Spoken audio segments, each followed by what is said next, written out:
lebih semangat ya, lebih apa? Dalam naskahnya sebenarnya masih pagi. Baik, selamat pagi semuanya. Saya ucapkan selamat bagi kita semuanya yang beragama lain. Saya ucapkan selamat pagi. Sehat ya Bapak Ibu semuanya, sehat alhamdulillah. Jadi sebelumnya yang terhormat Bapak Kapolri Sadik Kecamatan Purworejo Bapak Soeharto, selanjutnya yang terhormat Bapak KTHS Kecamatan Purworejo Bapak Desi Purnomo, kemudian yang kami hormati rekan-rekan calon ibu penggerak ketujuh dari Kabupaten Banyuwangi yang sudah hadir dan bisa menghadiri ya di awal ini dengan keadaan sehat. Kemudian selanjutnya yang kami hormati Bapak Ibu guru perwakilan dari instansi sekolahnya masing-masing ya ini. Mungkin ada yang tidak hadir pada pagi hari ini. Ada? Kalau hadir semua jumlahnya berapa ya Bapak Ibu? 32 ya. Dari mengikuti SD negeri maupun SD swasta begitu. Baik kalau begitu, selanjutnya mari kita panjatkan puji syukur kita kehadirat Tuhan Yang Maha Esa, yang mana beliau kita telah diberikan nikmat sehat, nikmat kebahagiaan tentunya, sehingga pada kesempatan ini di pagi hari ini kita masih bisa bertatap muka secara langsung di gedung PGRI Kecamatan Purworejo dalam rangka diseminasi budaya positif di lingkungan sekolah.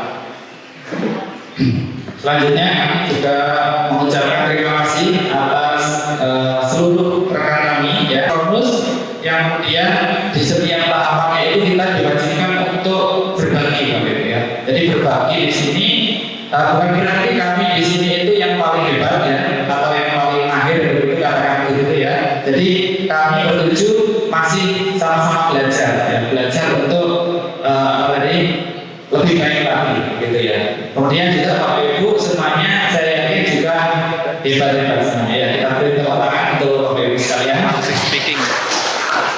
Nah selanjutnya Bapak Ibu harapannya seperti yang tadi sudah disampaikan oleh Bapak Korwil Sadik tadi ya, kegiatan ini kedepannya atau tidak lanjut atas kegiatan pada pagi hari ini itu Bapak Ibu selaku perwakilan dari setiap lembaga itu nanti bisa mengimbaskan atau ya setidaknya bisa sharing atau berbagi pengalaman dengan Bapak Ibu yang ada di sekolah yang barangkali saat ini tidak bisa ikut hadir dalam acara ini. Nah, kita sekarang masih tentang ini kita ya Bapak Ibu. Jadi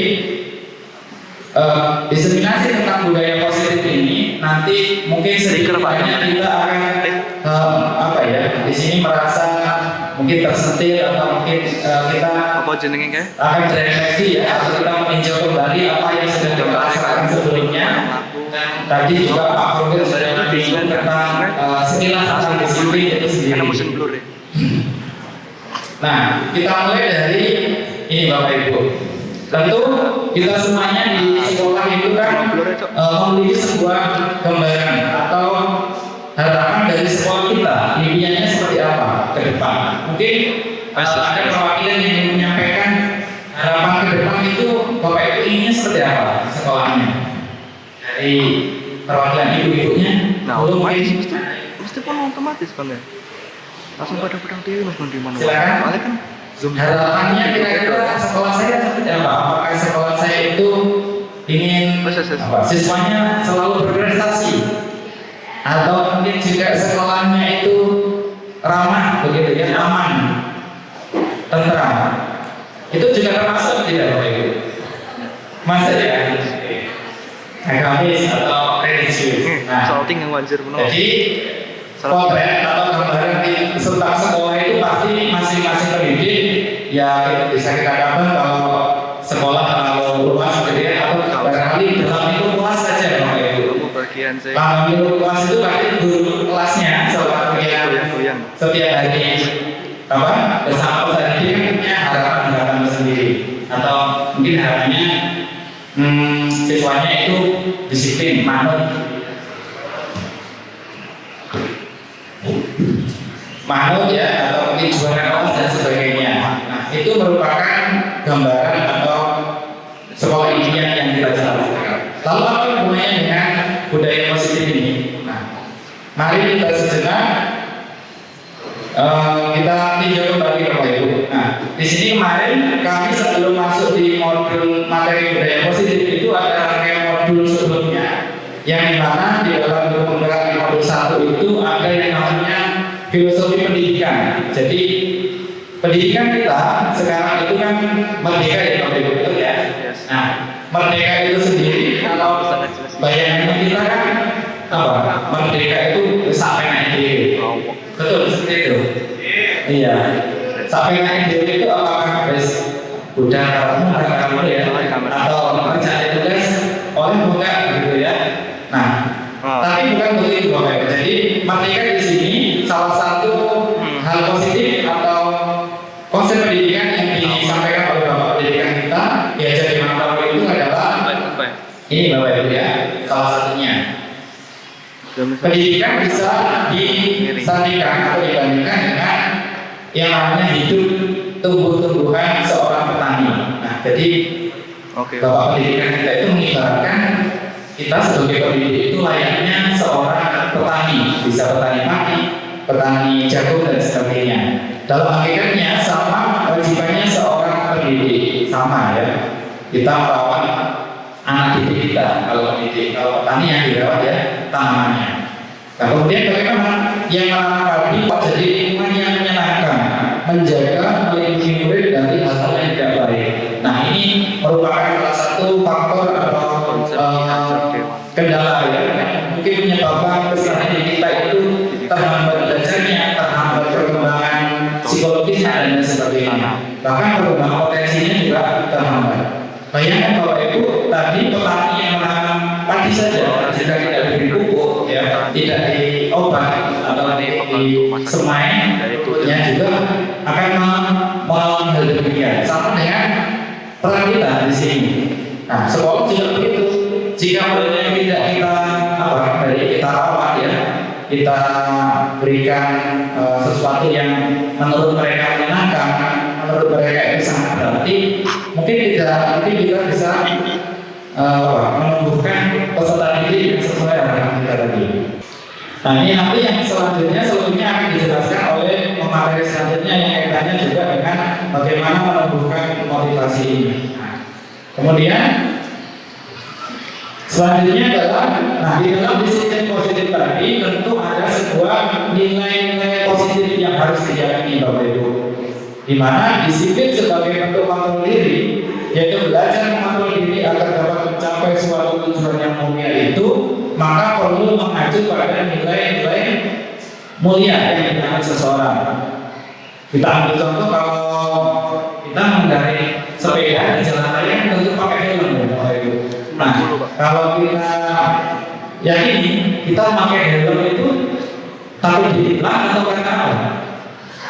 Iya, keselamatan. Nah, itulah yang coba kita paham. Baik, kurang lebihnya saya mohon maaf. Wassalamualaikum warahmatullahi wabarakatuh. Assalamualaikum warahmatullahi wabarakatuh. Waalaikumsalam.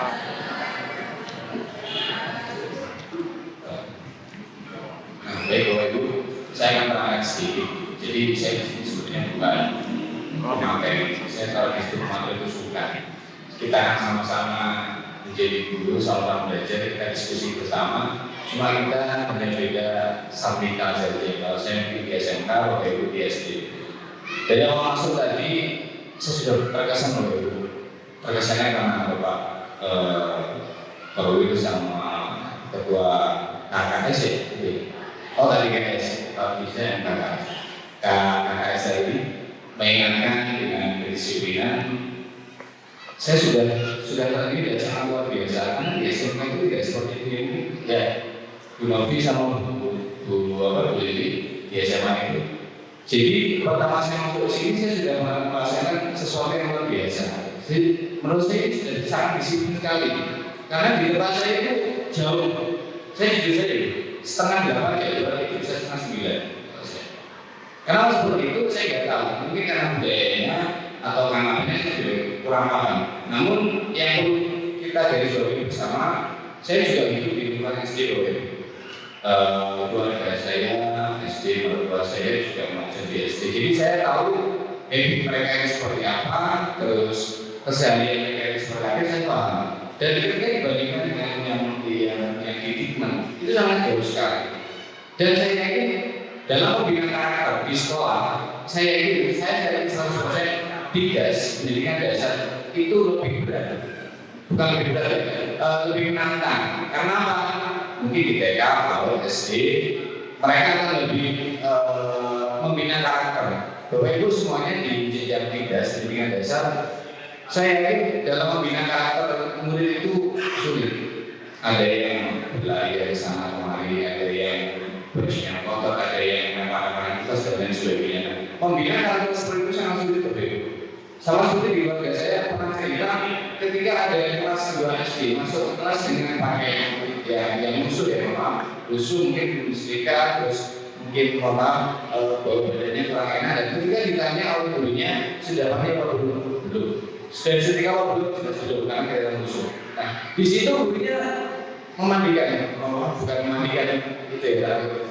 Jadi di si anak itu dimandikan karena memang dia jujur, saya belum mandi Bu. Jadi sama guru tersebut dimandikan. Dari sana kita bisa pahami bahwa tugas seorang guru di SD itu sangat luar biasa. Dan mungkin saya ketika saya di SD mungkin sangat sulit melakukan seperti itu. Karena apa? Ketika kita padukan dengan filosofi kita dan untuk karakter yang baik dari SD. Maka dari tadi Pak Sri sudah menyampaikan bahwa budaya positif dan disiplin itu banyak sekali ya rangkaiannya. Bapak Ibu sekalian mungkin bisa memahami, bisa mempraktikkan di sekolahnya masing-masing bahwa membina karakter anak yang berbeda-beda itu sangat sulit. Kita mungkin di SMA, SMK tinggal melanjutkan perjuangannya Bapak Ibu. Mungkin wawasan kita akan kita berikan ke peserta didik itu lebih banyak daripada karakter. Karena apa? Karakter di SD itu ditempa dan dibentuk sedemikian rupa sehingga dia memiliki potensi-potensi yang baik. Potensi-potensi baik itu bisa muncul dari SD, dilanjutkan di SMP. Lalu di SMA, di SMK mereka tinggal kompetensinya saja. Otomatis di jenjang di mana kita akan lebih mudah dalam mendidik peserta didik. Bapak Ibu tugasnya akan lebih berat. Lalu sebenarnya ada untuk mendapatkan imbalan atau penghargaan dari orang lain. Contoh Bapak Ibu, kita kalau di lembaga kan, maaf ada istilah ngatur kepala sekolah, terus mencari muka dan lain sebagainya. Nah, itu sebenarnya hal yang wajar, tapi kalau yang mana-mana dia bisa nekat. Jadi untuk mendapatkan imbalan atau penghargaan dari orang lain, boleh kita belajar lebih tinggi, tapi ya jangan kita marah-marahin Bapak. Kita boleh berkompetisi, tapi kompetisi yang sehat. Boleh kita menjadi orang yang lebih baik, boleh, tapi kita jangan sampai menjadikan teman kita sendiri. Nah itu yang kita ingat Bapak. Yang kedua adalah jadi orang yang mereka inginkan dan membagi diri sendiri dengan nilai-nilai yang mereka percaya. Contoh, misalkan ketika kita di sekolah mereka, kita mengajar berbagai macam, entah itu bahasa Indonesia, bahasa Inggris, dan lain sebagainya. Secara naluri kita akan mencoba untuk disenangi orang. Saya mungkin cara menyampaikan saya belum harus beda. Seperti saya pernah di teaching baru, tidak asing ya, setelah teaching. Jadi saya dinilai, diberikan instrumen, ada supervisornya, saya dinilai. Habis itu nilai yang kurang bagi saya adalah saya kurang cakap, saya kurang menarik, terlalu flat, jadi mukanya itu flat. Jadi data aja nggak ada apa-apanya. Saya coba merubah, tapi sulit begitu. Ya, ada yang rasakan juga sama. Jadi saya kalau ngajar dia kayak gini aja. Dan saya diberi motivasi dari saya, silakan dirubah menjadi lebih menyenangkan, dirubah untuk menjadi lebih cakap lagi. Sulit begitu. Nah ternyata setelah sekian lama saya ngajar, ada poin yang saya pegang, yaitu bahwa guru itu juga harus memiliki karakter sendiri. Walaupun saya lupa, ternyata karakter ini ada yang menyukai. Ya walaupun nggak banyak sebenarnya. Lalu, nah ini kita jawab bersama ya. Mencatat 100 kali di dalam buku terangkat. Saya tidak akan menambah lagi karena terlambat ke sekolah. Ini merupakan hubungan atau konsekuensi baru. Nih, mencatat 100 kali di dalam buku 5. Nah, kita kalau misalnya di kelas nih, ada siswa yang terlambat. Kamu terlambat terus setiap hari. Silakan catat 100 kali di dalam buku 6. Ini termasuk hukuman atau sanksi atau konsekuensi? Sanksi atau hukuman? Konsekuensi. Baik, kalian. Nah, baik. Jawabannya adalah sanksi atau konsekuensi. Jadi ketika ada anak terlambat, mereka dituntut untuk silakan catat 100 kali di dalam buku kalimat. Saya tidak akan terlambat lagi karena terlambat di sekolah. Jadi ini bukan hukuman ya Bapak. Ini adalah sanksi dan konsekuensi. Nanti kita akan pahami apa perbedaan hukuman dan sanksi atau konsekuensi.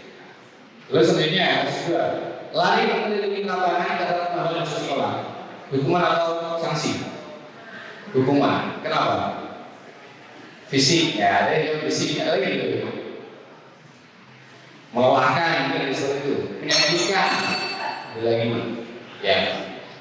Jadi belum ada kalau belum ada.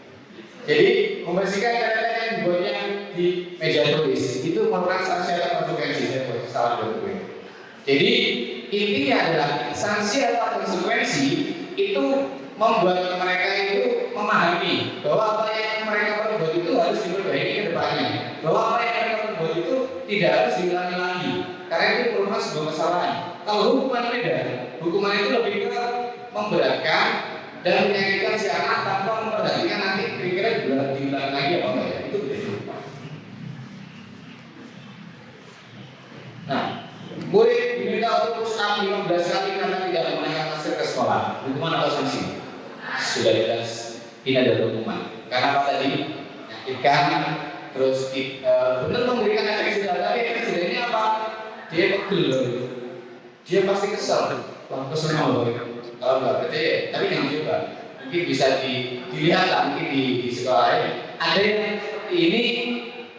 Saya yakin 100% bukan niat beliau untuk mendidik, tapi untuk mengekspresikan emosinya.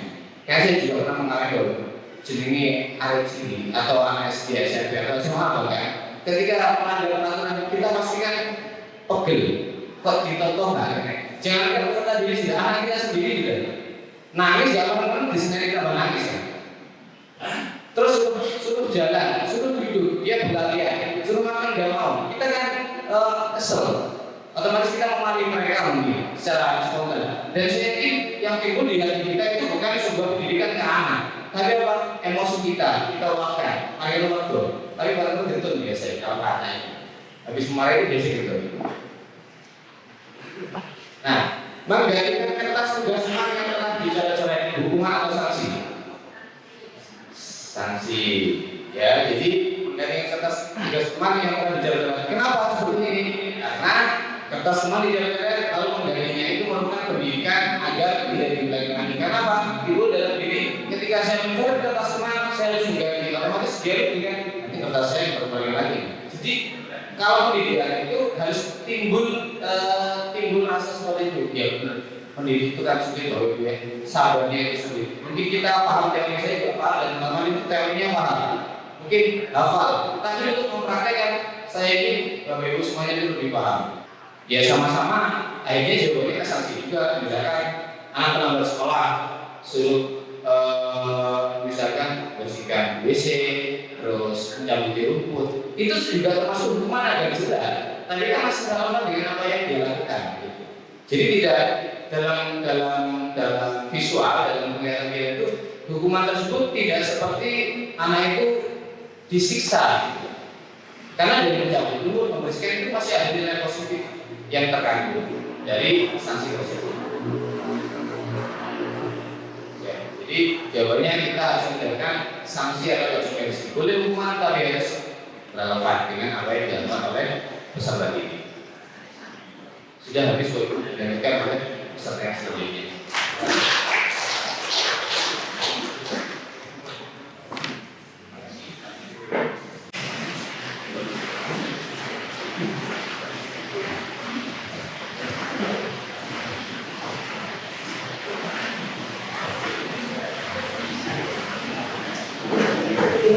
Assalamualaikum warahmatullahi wabarakatuh.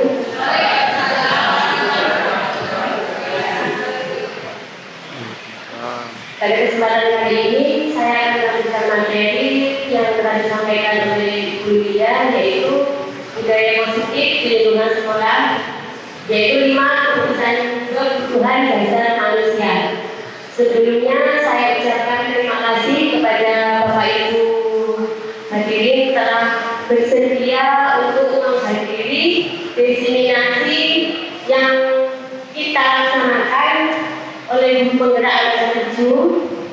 Harapan saya sangat besar kepada Bapak Ibu, semoga kita semua mempunyai keinginan yang kuat untuk memajukan pendidikan di wilayah Kecamatan Sukoharjo nantinya.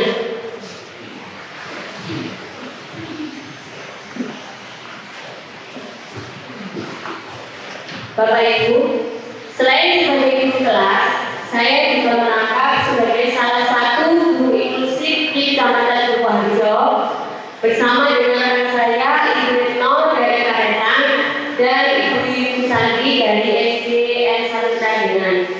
Tugas utama kita sebagai guru inklusif itu tidak jauh berbeda Bapak dengan guru kelas, tetapi kita memberikan pendampingan khusus kepada anak berkebutuhan khusus, memberikan bimbingan sesuai dengan kebutuhan yang mereka miliki.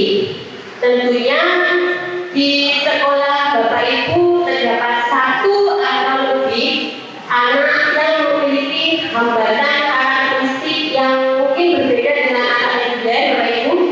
Contohnya ada anak yang kesulitan dalam belajar, ada anak yang memiliki daya tampak lemah dalam pelajaran, ataupun memiliki hambatan keterbatasan fisik. Mungkin ada semacam itu di sekolah Bapak Ibu. Dari situ tentunya kita sebagai guru dituntut untuk adil memenuhi kebutuhan anak didik kita yang beragam, dan kita tidak boleh mengabaikan anak tersebut Bapak Ibu. Contohnya mungkin kalau di kelas rendah itu banyak sekali kita mengidentifikasi, mungkin ada anak yang tidak bisa membaca, terus ada anak yang sudah bisa membacanya, tapi kita menggunakan anak tersebut dengan pelajaran yang sudah biasa diberikan kepada anak yang bule. Itu tentunya tidak boleh Bapak Ibu. Kita harus bersikap adil memberikan materi. Biasanya Bapak Ibu langsung menasihati atau mencari permasalahannya. Bapak Ibu, mungkin seorang anak itu melakukan sebuah tindakan, itu mempunyai anak tersebut mungkin gagal dalam memenuhi sebuah kebutuhan dasarnya. Contoh saja di sini seorang anak yang menolak atau meminta makanan temannya dengan paksa. Alasan mereka atau anak tersebut yang pertama, satu, anak tersebut tidak punya bekal atau lapar. Dari sini kebutuhan dasar mereka yang tidak terpenuhi adalah untuk bertahan hidup. Jadi mungkin ada anak yang meminta bekal temannya karena dia merasa lapar, dia tidak punya uang saku ataupun dia tidak dibekali makanan dari rumah. Yang kedua, mungkin anak tersebut bosan dengan bekal dan ingin mencoba makanan dari temannya. Ibunya hanya itu saja memberikan bekal dan tanpa adanya keanekaragaman makanan yang anaknya bosan. Di sini kebutuhan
laporkan kepada orang tua, jadi orang tua lebih memperhatikan anak itu untuk mungkin dengan rasa kasih sayang yang kurang dari orang tua.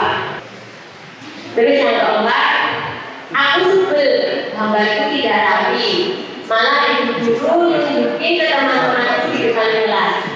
Sebenarnya kata sebel ini menggambarkan anak tersebut sebenarnya bisa menggambar dengan baik, dan dari kemampuan itu ibu guru memamerkan gambarnya kepada teman-temannya. Itu kebutuhan yang diinginkan adalah penguasaan akan kemampuan, yakni dimunculkan saya lo bisa di situ Bapak Ibu. Terus yang terakhir, kebutuhan akan penguasaan.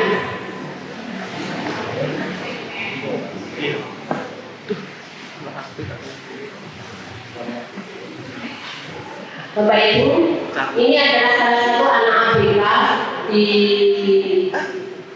sekolah saya. Anak ini mulai dari kelas 1 memang sangat lambat sekali dengan belajar. Mungkin dari riwayat keluarga ataupun memang kondisi fisiknya tidak normal sama dengan anak yang lainnya. Di sini tentunya kita sebagai guru juga harus memenuhi kebutuhan anak tersebut. Tidak boleh meninggalkan materi dengan meninggalkan anak tersebut. Jadi kita sebagai guru harus bisa mencukupi semua kebutuhan dasar anak didik kita di sekolah. Siap Bapak Ibu Guru? Siap, terima kasih. Akhirnya lakukan dan niatkan yang terbaik untuk masa depanmu, karena jika bukan kita, siapa lagi yang akan mewujudkannya. Terima kasih. Sekian materi dari saya. Assalamualaikum warahmatullahi wabarakatuh.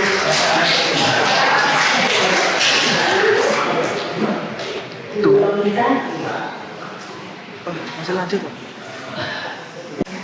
Assalamualaikum warahmatullahi wabarakatuh. Volumenya saya besarkan itu ya, kan masih menantu ya, sudah lamar, sudah apa Bu? Sudah lamar. Terima kasih Bapak Ibu. Itu tadi pencarian suasana ya, kalau kita punya cairan es, apalagi sertifikatnya sudah cair, nah ini pencarian suasana juga. Ice breaking ya, bisa Bapak Ibu lakukan ya di sekolah, apalagi yang ngajar kelas 1, kelas 2, kelas 3, bahkan di kelas 5 boleh anak-anak di kelas 6. Setelah saya materi itu kalau sudah dokter mempelajari selalu dikaitkan dengan ice breaking. Biasanya kalau kelas 6 itu kita buat tebak-tebakan seperti itu. Ini juga karena saya mengajarnya adalah di kelas 2, maka saya perlu mencairkan suasana dengan motoriknya, gerakan motoriknya, agar anak-anak juga merasa senang. Ya, karena anak kecil itu tidak hanya jalan seperti ini, mereka itu akan lari-lari, kemudian nggak fokus. Nah, agar kembali fokus, itu kita gunakan ice breaking. Oke, nah kita ke materi ya. 50. Iya, saya.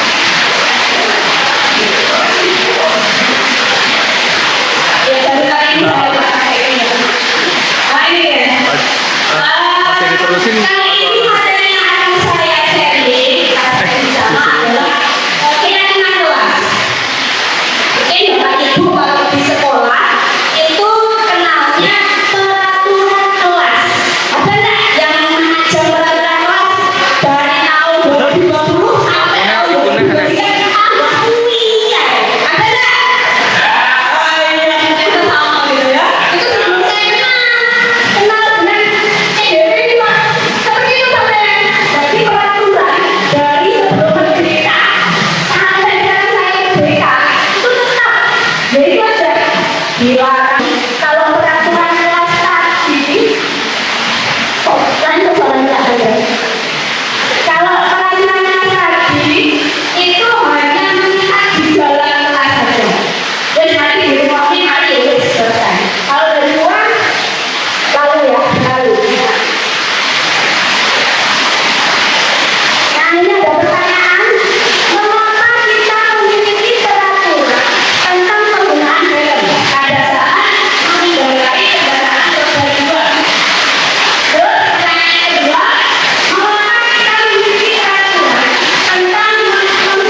43.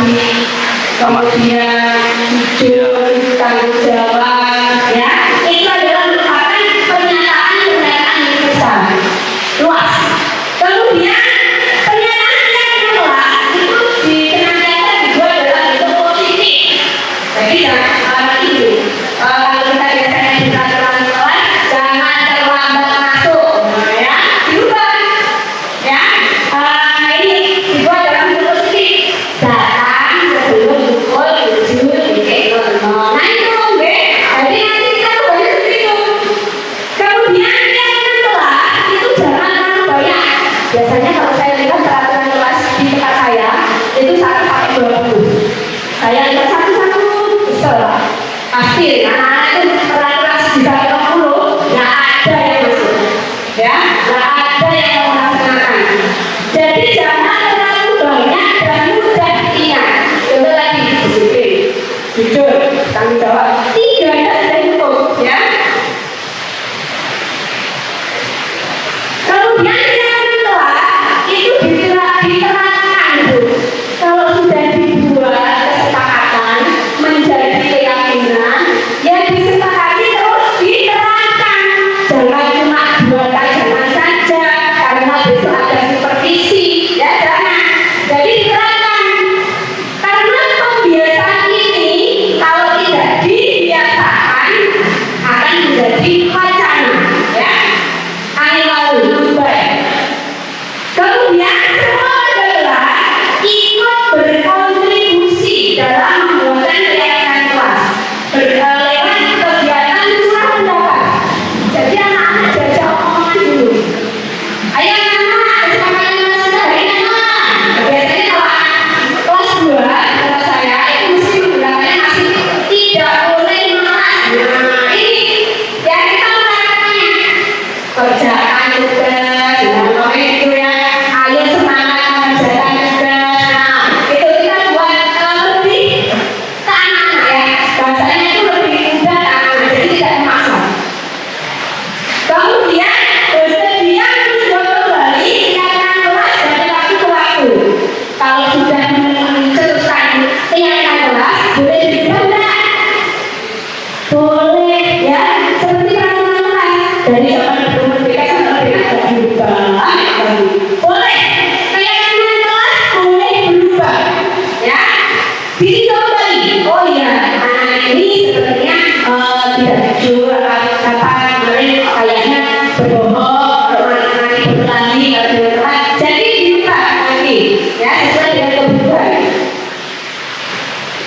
Prosedur pembentukan keyakinan kelas, ini juga diterapkan juga di sekolah bisa ya. Kalau Bapak Ibu lihat peraturan sekolah, ya ada peraturan kelas, ada peraturan sekolah. Oke. Mempersiapkan warga sekolah atau murid kelas itu untuk bercurah pendapat tentang peraturan yang perlu disepakati di sekolah.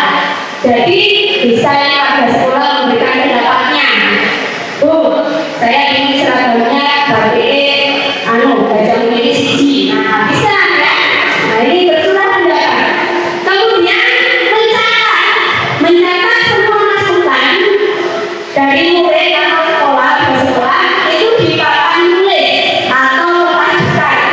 Kemudian yang bisa dilihat oleh publik, ya bisa dilihat semua dari anak-anak. Setelah itu disusun, ya keyakinan kelas sesuai dengan prosedur pembentukan keyakinan kelas. Jadi kalimat-kalimatnya boleh diganti. Sebenarnya itu jangan berlari di kelas, diganti berjalanlah. Di satu Juling, mungkin di sini juga ada duit saya dari SMA Negeri 1 Juling. Ya, di SMA Negeri 1 Juling saya mengampu mata pelajaran kimia. Bapak Ibu, mungkin nanti akan sedikit berbagi dengan Bapak Ibu. Bukannya saya menggurui atau bagaimana, tapi kita akan berbagi ilmu. Karena yang muda yang berkarya, saya di sini yang paling sepuh di antara CDP yang lain. Okay. Bapak Ibu, di sini saya akan ini membagikan materi yaitu budaya positif, disiplin yaitu restitusi. Bapak Ibu tadi sudah disinggung bahwa hukuman maupun sanksi dari Bapak David. Iya. Hukuman. Saya mengajar di SMA Negeri 1 Jurin. Setiap hari pembinaan karakter kita sudah berdiri di depan itu dengan anak-anak setiap hari. Nah, di situ kan udah rek. kita selalu mencatat kesalahan atau pelanggaran apa yang telah dilakukan oleh anak. Misalkan ini, anak tidak pakai helm, kemudian yang cewek seharusnya tidak pakai lipstick, pakai lipstick, berarti kita itu harus setiap hari membawa Harusnya kan resep lagi dari kita bersihkan. ininya. Kemudian kita hitung berapa kali pelanggaran-pelanggaran yang telah dilakukan oleh anak-anak. Kemudian berkoordinasi dengan wali kelas karena sebagai bapak ibu yang di sekolah sebagai wakil dari orang tua, kalau anak-anak itu masih saja melanggar, nah berapa kali poinnya, maka orang tua harus dihadirkan. Mohon maaf di sini.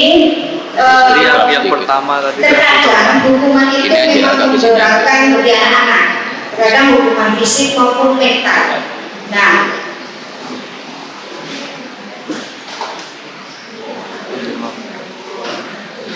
animasinya sangat meng-SD banget.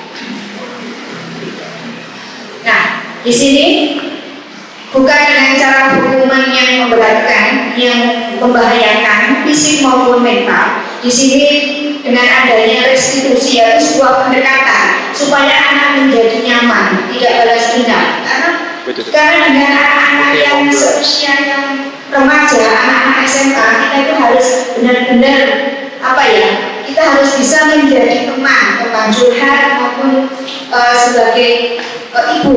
Nah, di sini salah satu materi saya adalah restitusi. Tujuannya adalah sebagai salah satu cara menanamkan disiplin positif dengan cara pendekatan kepada murid. Ya, bisa saja kita diajak berbicara dengan baik-baik, dengan kamu mau memilih apa dan seperti apa yang kamu inginkan. Kemudian yang kedua, guru juga dapat menerapkan restitusi dalam membimbing murid berdisiplin positif agar menjadi pribadi yang berkarakter. Kemudian yang ketiga, membantu murid menjadi lebih memiliki tujuan, disiplin positif dan memulihkan dirinya setelah berbuat salah. Ya, dengan salah satu pendekatan yaitu restitusi. Kemudian yang selanjutnya, restitusi mencari kebutuhan dasar yang mendasari tindakan.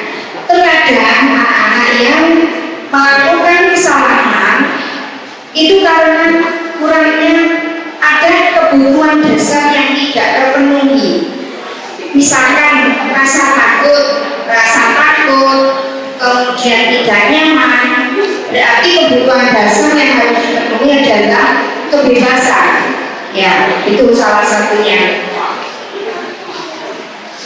Selanjut, yang keenam, restitusi diri adalah cara yang paling baik.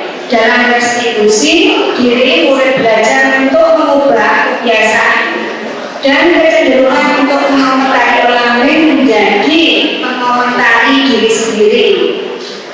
Maka dia harus bisa mengontrol dirinya menjadi lebih baik.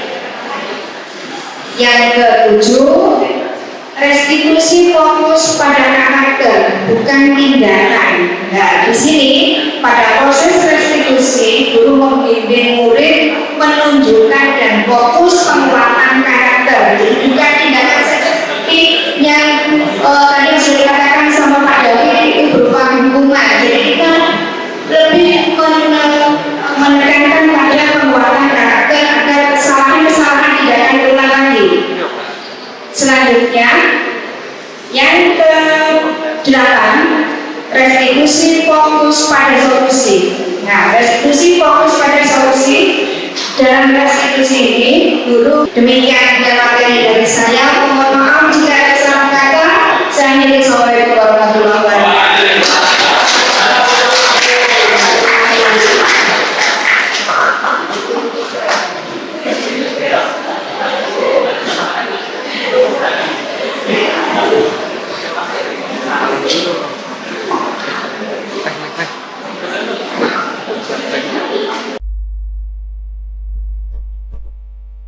Assalamualaikum warahmatullahi wabarakatuh.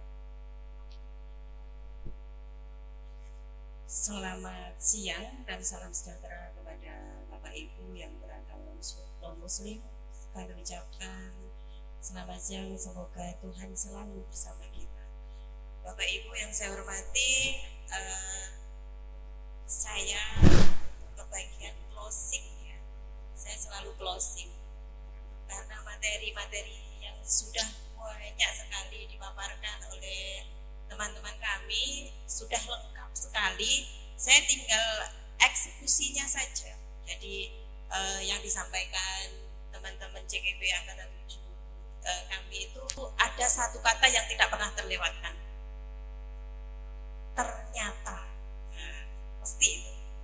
Ternyata yo, nek mulang kurang ini. Ternyata yo, aku kok gak pati iso yo. Nah seperti itu. Semakin kita mempelajari ilmu, semakin kita merasa tidak bisa. Nah itu yang saya dapatkan dari CGP Bapak Ibu. Jadi semakin kesini saya itu merasa apa yang saya dapat selama ini, saya mengajar selama ini itu ternyata banyak banget. Nah itu menjadi motivasi dengan kemarin CGP. Oke, saya tidak pamer ya, di lembaga saya itu ada 2 yang kartu CGP. Bukan karena saya yang memotivasi, mungkin karena itu ya, hatinya tergerak tadi, bergerak menggerakkan. Kayaknya Kecamatan Keluarjo diborong oleh gugus 1 Bulurjo ya semuanya. Tepuk tangan untuk Bulurjo. Nah, untuk selanjutnya nanti teman-teman yang lain bisa menyusul untuk gelombang ke-9 ya sekarang ya.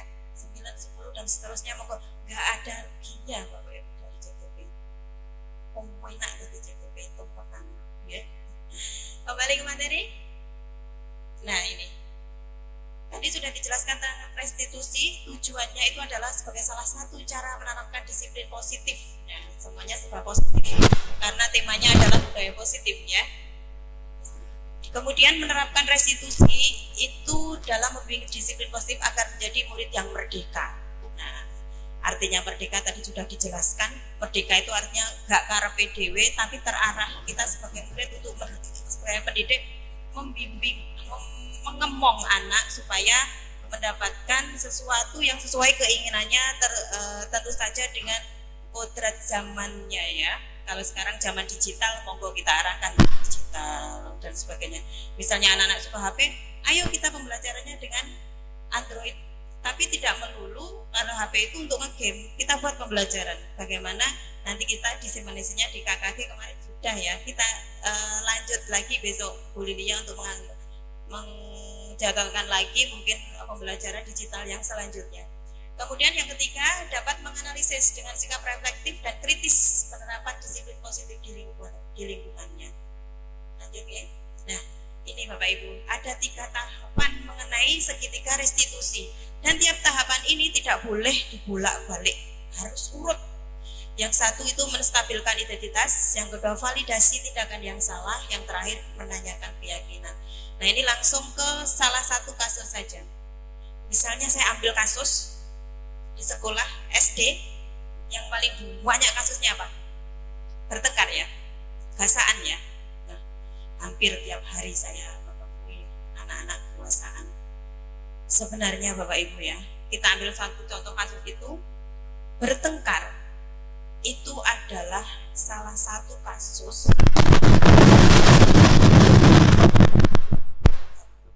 ya yang sudah diterangkan udah kebutuhan akan kasih sayang. Mungkin dia cari perhatian dengan temannya.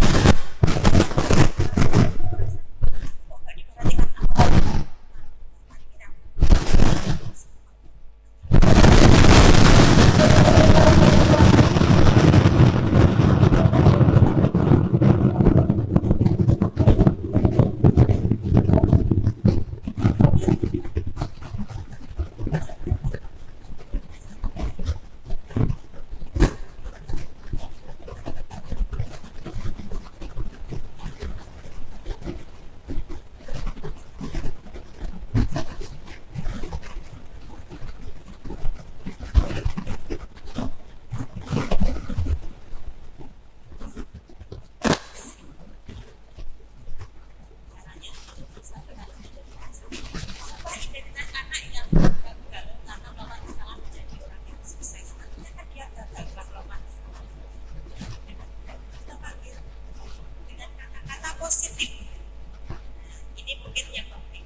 menjudge anak seperti itu, menuduh anak seperti itu, awakmu nuwakal gak oleh.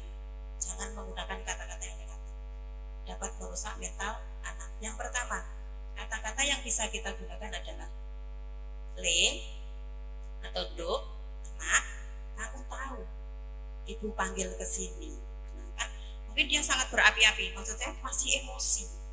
Kalau kata-kata emosi, kalau kita menghadapi anak yang emosi, kita hadapi dengan emosi juga. Apa kira-kira ibaratnya? Api karo api tambah meredam. Nah, kita sebagai pendidik, kita adalah sebagai peredam.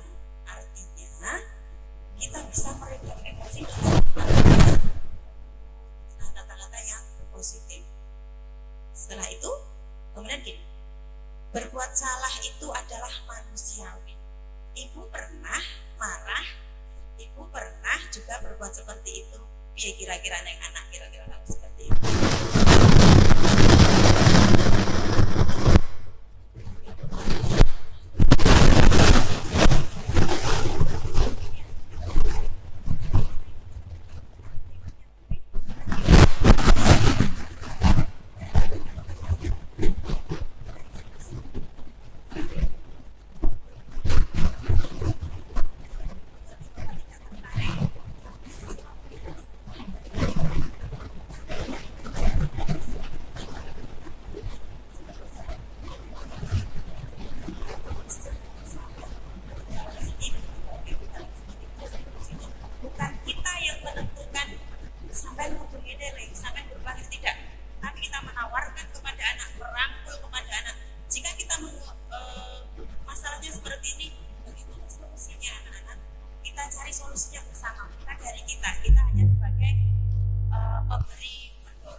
Kesimpulan secara keseluruhan dari materi-materi yang disampaikan Bapak Ibu Guru CGP Angkatan 7, yaitu untuk menciptakan budaya positif, maka kita harus bisa menumbuhkan disiplin positif pada murid dari motivasi intrinsik, jadi dari dalam, jadi tidak ada paksaan dari luar, bukan melalui hukuman ataupun penghargaan. Murid yang melakukan suatu perbuatan yang bertentangan dengan nilai kebajikan atau melanggar peraturan, hal itu sebenarnya dikarenakan karena mereka gagal memenuhi kebutuhan dasar mereka.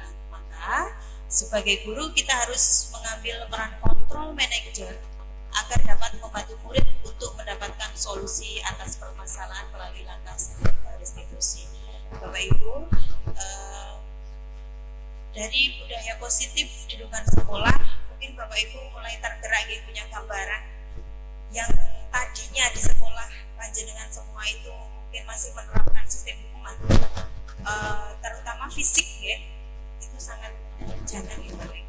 Sekarang nggak boleh karena eranya adalah merdeka mengajar, jadi anak dikasih gambaran mereka untuk mencari solusi dan kita sebagai fasilitatornya untuk mengeksekusi semua. Jadi pernah mendidik itu sangat luar biasa. Kami harap setelah diseminasi ini jangan bisa menularkan di lembaga panjenengan sendiri, terutama tentang disiplin positif. Semuanya biar menggerakkan ya. Di Kecamatan Purworejo ada perubahan tentang disiplin positif di sekolah. Terakhir, closing statement dari saya, semua hal yang kita katakan akan terekam abadi di otak anak, maka gunakanlah kalimat yang positif dan dari hati, karena semua hal yang dari hati akan sampai ke tujuan. Terima kasih Bapak Ibu. Wassalamualaikum warahmatullahi wabarakatuh.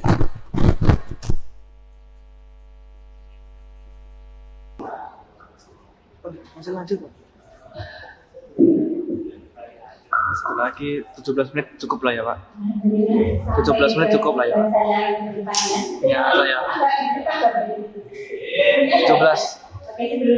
17 cukup. Tak kenal maka tak sayang. Jadi saya kenalan dulu. Nama saya Nika Aprilia. Saya di SMA Purworejo. Biasa dipanggil Novi. Saya mengampu mapel bahasa Inggris. Jadi Bapak Ibu yang memiliki lewat depan SMA Purworejo bisa mampir main ke sekolah saya. Silakan mengampu Novi. Saya kita sharing berbagi pengalaman dan pengalaman bersama. Gimana Mbak? Masih di sekolah mereka banyak apa di sana?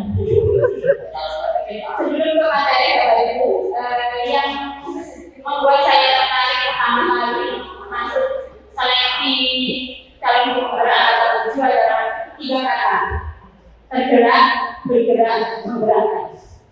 Itu menurut saya kata-kata yang luar biasa inspirasi. Karena semua yang sudah berdiri di sini, saya yakin semuanya sudah punya kegerak hatinya untuk seleksi, mengikuti sekian banyak tahapan yang sudah terlewati, juga sudah bergerak dalam aktivitas pendidikan kita yang sudah kurang lebih 2 bulan ya, 2 bulan, dan masih menyelesaikan satu modul. Ini adalah modul sampai 4 yang terakhir. Sudah punya tergerak, sudah bergerak juga, menggerakkannya saat ini. Jadi semua tugas dari guru penggerak itu adalah menggerakkan.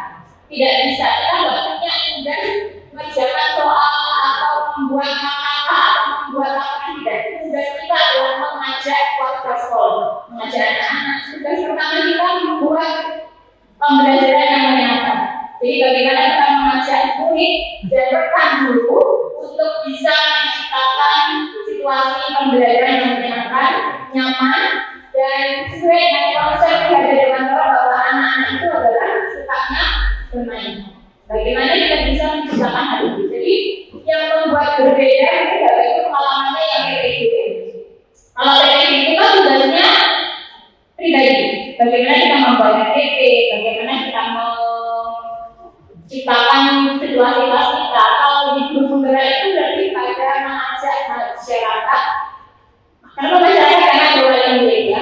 Mengapa mengajak warga sekitar sekolah, kepala sekolah, guru, mapel, serta kelas yang lainnya. Kalau di SD di guru kelas, kalau di SMA guru mapel.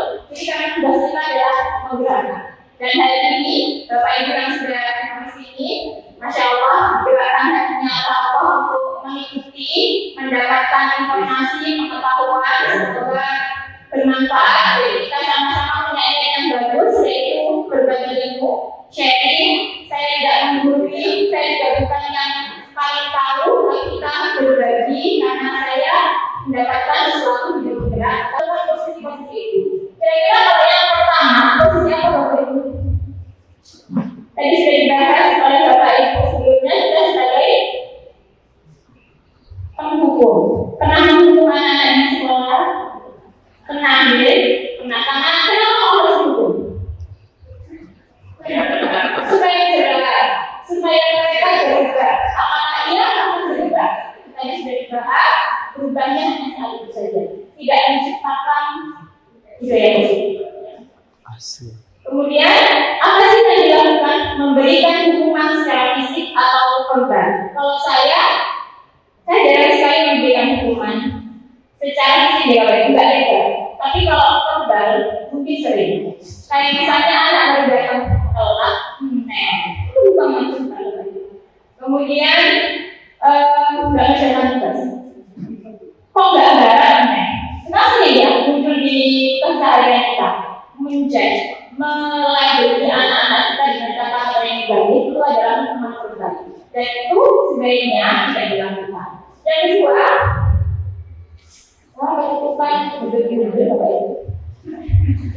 ini adalah membuat merasa bersalah. Jadi seperti yang ada di gambar ini. Jadi kita sebagai guru pernah melakukan membuat anak merasa bersalah. Pernah Bapak Ibu? Saya pernah Bapak Ibu punya anak nggak pernah masuk sekolah. Jadi pas waktu mau laporan, saya harus keliling ke guru mamanya minta nilai. Dari itu saya panggil anaknya, saya bilang, saya malu. Saya nulis nilai ke guru mama, kamu nggak kasihan sama saya. Nah ini ternyata salah satu ini membuat merasa bersalah. Akibatnya apa Bapak Ibu anak-anak? Kalau anak merasa bersalah, bagaimana? Tidak percaya diri, sedih, kecewa, akhirnya yang muncul adalah karakter anak tidak berkembang dengan sempurna. Kita justru memberikan anak-anak itu keadaan yang membuat mereka makannya bisa di sekolah, izin sama Bapak Ibu, supaya tidak terlambat. Jadi di sini ini ada proses kita mendidik anak-anak bagaimana mereka bisa berpikir kreatif, bagaimana mereka bisa tapi solvingnya ada, menyelesaikan masalah mereka sendiri sehingga akhirnya anak-anak menjadi mandiri. Oh ini bisa dua slot. Mereka memiliki tujuan utama kita adalah Bisa langsung nyambung nggak ya? intrinsik. Anak-anak punya motivasi dari dalam bahwa saya harus ke sekolah itu sebagai siswa SMA Abdul Hajar, sebagai siswa SD 4 dulu. Nah, sebagai siswa, tanggung jawab saya datang tepat waktu. Untuk menghargai diri saya sendiri, maka saya harus tepat waktu. Jadi ada kesadaran dari bukan karena ingin mendapatkan tanda bintang. Mungkin kalau di TK ada yang dapat penghargaan, bukan karena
ke hati? Oh, itu sulit. Karena belum bisa nalar. Apakah ketika anak belum bisa menalar, kita akan membiarkan begitu saja, Bapak Ibu? Ya, jangan. Sama ya, ketika anak kita terlambat, apakah saat kita memberi penjelasan, nak, besok kalau bisa itu sarapannya lebih pagi ya, tadi kan sudah sepakat akan sarapan lebih pagi, apakah menjamin besok dia tidak akan terlambat? Tidak ada jaminan. Yang perlu kita lakukan adalah mendorong, memotivasi anak-anak untuk berbudaya positif. Kalau hasilnya jangan dipikirkan dulu. Yang penting usaha dalam menerapkan hal itu. Jadi nggak apa-apa menurut saya Bapak, anak S kelas 1 diajak diskusi. Saya punya anak kelas 1, anak saya kelas 1 gitu. Sekolahnya dijajak, menurut saya masih bisa kok Bapak diajak komunikasi, ngobrol kira-kira maunya apa. Kemudian kalau besok begini sampean ibu pengennya apa itu sepertinya bisa, cuman butuh proses, butuh ketelatenan dan pembiasaan seperti yang sudah kita sering lakukan ya. Yang menonjol di sekolah itu adalah pembiasaan literasi, pembiasaan salam, menyapa, seperti itu. Sama, memberikan posisi kita sebagai manajer pun perlu membiasakan diri kita untuk mengajak anak diskusi, membimbing mereka mencari solusi bagi mereka sendiri. Mungkin itu Bapak Ibu yang bisa saya share dengan panjenengan semua. Saya hanya berbagi ilmu. Kalau mungkin ada hal-hal yang tidak sesuai atau bertolak belakang dengan pemikiran Bapak Ibu, silahkan, monggo, nanti kita diskusi di sesi tanya jawab. Tujuan kita adalah merubah mindset kita untuk menciptakan anak-anak yang berbudaya positif. Demikian, mohon maaf apabila ada kekurangan dan kesalahan. Selanjutnya akan disampaikan oleh Bu Titi. Saya ucapkan terima kasih. Assalamualaikum warahmatullahi wabarakatuh. Selamat siang, saya Sikus Andiana dari Jangan. Dengan adanya acara diseminasi budaya positif di lingkungan sekolah pada hari ini, mudah-mudahan akan bisa meningkatkan kualitas para pendidik yang ada di Kecamatan Purworejo. Sekiranya itu saja yang dapat saya sampaikan. Wassalamualaikum warahmatullahi wabarakatuh.